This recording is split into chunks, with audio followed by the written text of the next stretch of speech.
Well, not a good day. A shame. I went out for a ride this morning. This is my fault, by the way, again. I went over to Cranford Park and I took a little detour across some cut grass. I didn't realise it was so deep. And second thing, I didn't actually realise that it was actually gathering in the derailleur. I wasn't thinking straight. And it gathered, then jammed, then literally tore back the derailleur and snapped it off the arm. As you can see, that the arm there. I haven't actually looked at the frame or anything yet to see if there's any damage on that, but that's what I'm going to do now.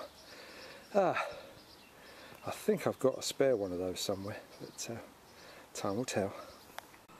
Yeah, bit of a mess. Let's get this off anyway. Yeah, nasty. Not good. Yeah,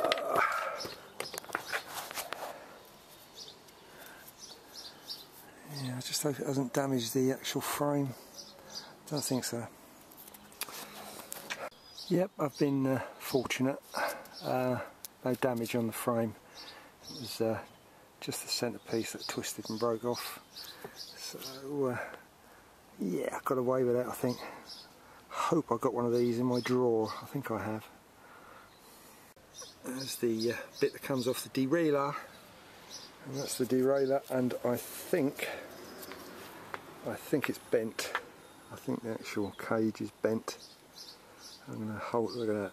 I'm going to hold that parallel. You might be able to see how bent that is. Yeah, that's bent, I think. Yeah, I think you would agree that that's pretty bent. Alright, good job I've got myself a new one. It's been in there a while, but I always like a spare. Just for eventualities like this. You never know when you need a spare, so you might as well have one. I always take it touring with me as well when I go touring. I knew I had one somewhere. I think I got two actually. Oh, it even comes with a screw, that's handy. I was quite surprised that was loose actually when I took that, went to take it off. So it wasn't all that tight. So this time it'll go on tight. And the new derailleur. Yeah. So, new derailleur arm on. Nice and tight, little tip. Get yourself a little bottle of Loctite. It saves you a lot of heartache later on when they come loose. This will just nip them tight and keep them tight. The strange thing is, no matter how many times I take off a derailleur and put it back on again, when I go to put it back on again I look at it and I just can't remember how it goes on. It's really strange, but there you go. That's handy having the other one. I can go and have a look. I think it's an age thing now. Another little tip when you're putting these on, where my finger is, it's wiggling there, just remember when you're putting that thread in, it's a very fine thread and that's aluminium, so you have to be very careful, and if it's the slightest bit of tension on it as it's going in, just beware that you're not cross-threading it. Once the thread goes in, it will screw in nice and easy. It will not be tight at all, so if there's a slightest tight feel of tightness, don't go forward with it. Take it back out and do it again. Okay, once it's back on, you can pull down the cage and you can start putting the chain back in again. It's a very simple thing. I'm just hoping there's no other damage. I didn't force it when it actually stuck. I felt it stiffening up, so I didn't pedal. So I think that saved it. It just twisted it up. So I don't think, I think it's only the cage that bent. The frame looks okay, and that little aluminium arm that holds the derailleur on took all the punishment, I think. So that was a good thing. Just have to order another one now, or remember to order another one. Anyway, let's put the chain on.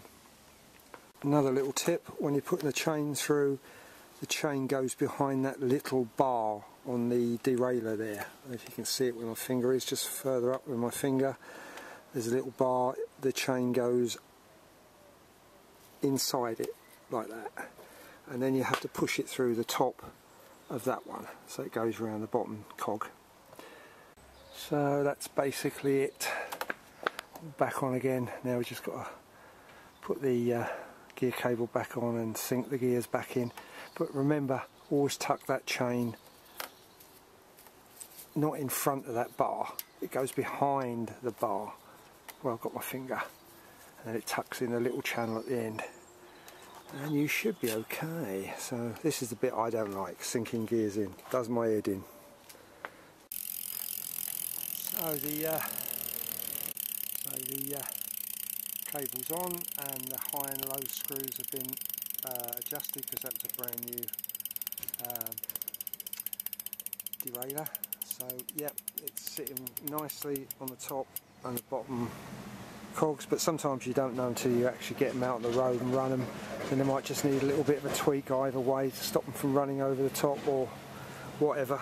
So yeah, just road test now really.